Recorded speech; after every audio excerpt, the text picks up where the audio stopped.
नमस्कार दोस्तों, बाबा साहब पीसीजी न्यूज में मैं जितेंद्र लखेरा हमारे सभी दर्शकों का एक बार फिर से स्वागत करता हूं। और आज इस जमीन में हम खड़े हैं, वो कोई जमीन सभी एक सी होती है, लेकिन ये जो खेत है, ये खेत है कोई आम खेत नहीं है। इस खेत के अंदर, इस जमीन के अंदर देश के जो प्रधानमंत्री हैं वो दूसरी बार यहाँ पे रैली को संबोधित करने वाले हैं। और रैली को संबोधित किस तारीख को करेंगे, क्या समय होगा, ये सभी हम आम लोगों से चर्चा करेंगे। आम लोग यहाँ पे खड़े हुए हैं, मेरे साथी कैमरामैन से कहूंगा एक बार दिखाए हो यहाँ पे। ये सभी जो चीजें हैं हम इनसे बातचीत करेंगे। ये गांव जो पाली है, और पाली गांव में हम बताते हैं बहुत से नेता यहाँ पे बोलते हैं कि जो हरियाणा की जो राजनीति है वो पाली और खुडाना गांव से चलती है, लेकिन क्या देश की जो राजनीति है वो भी पाली गांव से चलती है, ऐसा हम बताएंगे आपको। और ऐसा जो ये गांव के जितने मौजूद और वरिष्ठ लोग खड़े हुए हैं उनसे बातचीत करेंगे। क्या जो पाली को गांव है कोई आम गांव है या किस प्रकार का ये गांव है। पाली और खुडाना बहुत सा प्रसिद्ध जो गांव है। इस खेत में जो है देश के जो प्रधानमंत्री हैं वो 23 तारीख को जो है रैली को संबोधित करेंगे, ऐसा हमें सुनने को मिल रहा है। बाकी जो अधिक जानकारी है वो हमारे पीछे जो तस्वीरें में खड़े हुए हैं उन लोगों से हम जानकारी देके आपको बताएंगे। चुनावी जो चर्चा है वो हरियाणा में जिस तरह से लोकसभा का बिगुल जो बज चुका है, कांग्रेस पार्टी से यहाँ से विधायक हैं राव दान सिंह जी, वो लोकसभा के प्रत्याशी हैं, और बीजेपी पार्टी से चौधरी धर्मवीर सिंह जी हैं, वो ग्राउंड में उतर चुके हैं। चौधरी धर्मवीर सिंह जी के बारे में जो है बहुत से कई बार जो विधायक रह चुके हैं वो, और जो विधायक कांग्रेस पार्टी से विधायक राव दान सिंह है वो 4 बार लगातार विधायक है यहाँ से। ये जो चुनाव है काफी हॉट सीट माना जाता है हरियाणा की राजनीति में, ये जो सीट है। बाकी किस तरह ये चुनाव होने वाला है, इन सभी पहलुओं पर हम चर्चा करेंगे। सबसे पहले आम लोग हैं उनसे हम जानेंगे। भाई साहब नमस्कार जी। नमस्कार। कैसे हो सर? बढ़िया है। यहाँ पे हमें सुनने को मिल रहा है कि जो नरेंद्र मोदी है वो आने वाले हैं। आने वाले तो आ ही गए। हाँ। तो आप लोग कहाँ से हो जी? मेरा माजी खेत का मालिक हो। खेत के मालिक। तो कैसा आपको लग रहा है, क्योंकि खेत तो बहुत है, नरेंद्र मोदी को चाहने वाले लोग ऐसे हैं कि हमारे खेत में आए, तो ऐसी बात से सब किताब जी बाबा सौभाग्य की बात है। तो सर आप लोग कहाँ से? पाली से ही हो? पाली से। तो कैसा क्या लग रहा है, क्या कहना चाहोगे? गांव की मर्जी है, किम करेंगे अपना के, बाबा की मर्जी है, कुछ बाबा की मर्जी है। अच्छा अच्छा, जो करे। अभी जो हमारे पास विष्णु पाली जी जुड़ गए, उनसे बात करें। भाई नमस्कार। आपका नमस्कार जी, मैं आपका चैनल का, बाबा साहब चैनल का मैं स्वागत करता हूँ जी। जो हमारे इस पावन धरा पर, बाबा जरमदास की पावन धरा पर आप जो छोटी छोटी खबरें पहुँचाते हो, देश विदेश में भी खबरें पहुँचाते हो, उसके लिए धन्यवाद। और हमारा सौभाग्य है जो माननीय श्री प्रधानमंत्री नरेंद्र मोदी जी जो कि 2014 में यहाँ पर आए थे, इसी जगह पर आए थे। हम पूरे गांव वाले, हमें इतनी खुशी हुई।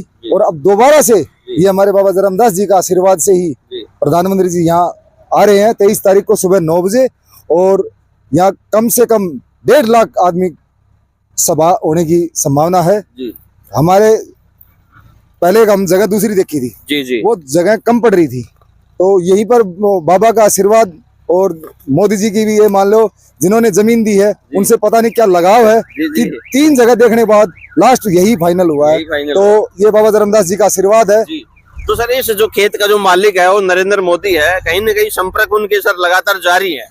ये तो सच्चाई बात है, नरेंद्र मोदी से डायरेक्ट लिंक है उनके, क्योंकि बाबा धर्मदास जी भी इन्हीं के परिवार से ही हैं। और नरेंद्र मोदी जी भक्तों में, अपने भक्ति में ध्यान देते हैं। तो पता नहीं बाबा जरमदास की कृपा से उनको दोबारा यही मौका मिला है। और नरेंद्र मोदी जी 400 नहीं 500 पार होंगे। 500 पार होंगे जी। तो क्या लगता है सर, ये चुनाव जो नरेंद्र मोदी जिस तरह से यहाँ दूसरी बार जो आ रहे हैं इसी खेत में और रैली कर रहे हैं, आपको क्या लगता है कितनी भीड़ होगी लगभग, और कौन से अधिकारी यहाँ पे आएंगे, कौन से नेता और भी उनके साथ आने की उम्मीद है? देखो, नेता मुख्यमंत्री जी भी आ रहे हैं, बाकी काफी नेता आ रहे हैं यहाँ पर, कैबिनेट मंत्री आ रहे हैं, हरियाणा के मंत्री आ रहे हैं। और भीड़ का तो अनुमान मेरे हिसाब से हरियाणा में ये लास्ट रैली होगी। और भीड़ आप देखोगे कि भीड़ का तो अंदाजा ही नहीं होगा, पैर रखने के लिए जगह नहीं मिलेगी। इतनी काफी भीड़ होगी। जी सर, थैंक यू। कुछ आम लोग हैं। नमस्कार भाई। नमस्कार। ये जो नरेंद्र मोदी की यहाँ पे जिस तरह से रैली हो रही है, आपका गांव सर कौन सा है? मेरा गांव पाली है। पाली है? हाँ जी। तो क्या कहेंगे सर आप?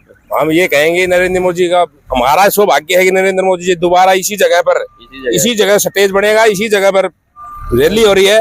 हमारा सौभाग्य बाबा जरमदास की कृपा से बहुत ही बहुत वो रहा है। जी जी जी। हाँ। तो सर जिस तरह से ये चुनावी चल रहे हैं, प्रतिद्वंदी जैसे कांग्रेस पार्टी से राव दान सिंह जी हैं और तो बीजेपी पार्टी से तो धर्मवीर सिंह जी हैं, तो क्या लगता है जो चुनावी जो कैंपेन है जीत की, तो किसका आइडिया कहाँ जा रहा है? धर्मवीर सिंह पार है जी। धर्मवीर सिंह बहुत ज्यादा वोटों से जीत रहे हैं, बहुत ज्यादा वोटों से जीत रहे जी, जी। हैं। हरियाणा के अंदर 10 की 10 सीटें बीजेपी की है। 10 बीजेपी की। हाँ जी। जी जी जी।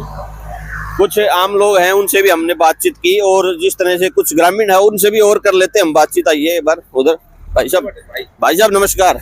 और जी सर कैसे हो जी? बढ़िया जी, जी कहाँ से हो आप लोग? पाली से ही हूँ। पाली से हो। उधर पाली गांव से इतना विशेष लगाओ, नरेंद्र मोदी की जो रैली हो रही है, और पाली गांव भी काफी प्रसिद्ध गांव है, तो क्या कहेंगे?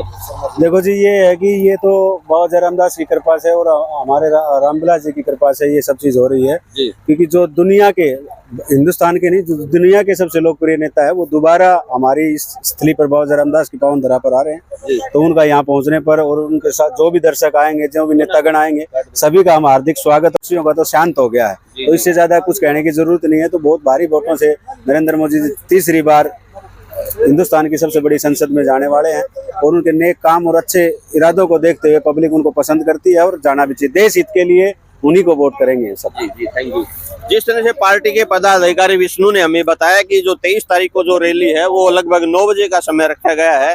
बाकी देश के प्रधानमंत्री नरेंद्र मोदी को आप एक बार जरूर यहाँ पे सुने, किस तरह से उनका संबोधन रहेगा। देश के विकास के लिए वो किस तरह के अपने विकासशील, जिस तरह से देश को आगे बढ़ाने की वो बातें करते हैं, क्या वो देश आगे बढ़ा पाएंगे? जिस तरह से उनका कैंपेन चला हुआ है, क्या हरियाणा में 10 की 10 लोकसभा की सीटों का जिस तरह से बीजेपी दावा कर रही है, क्या वो ले पाएंगे? आप किस तरह के नेता को सुनना चाहते हो? आप कमेंट बॉक्स में अपनी राय जरूर दें। मेरे सहयोगी कैमरामैन के साथ मैं जितेंद्र लखेरा, बहुत बहुत धन्यवाद। जय हिंद, जय भारत, जय हरियाणा।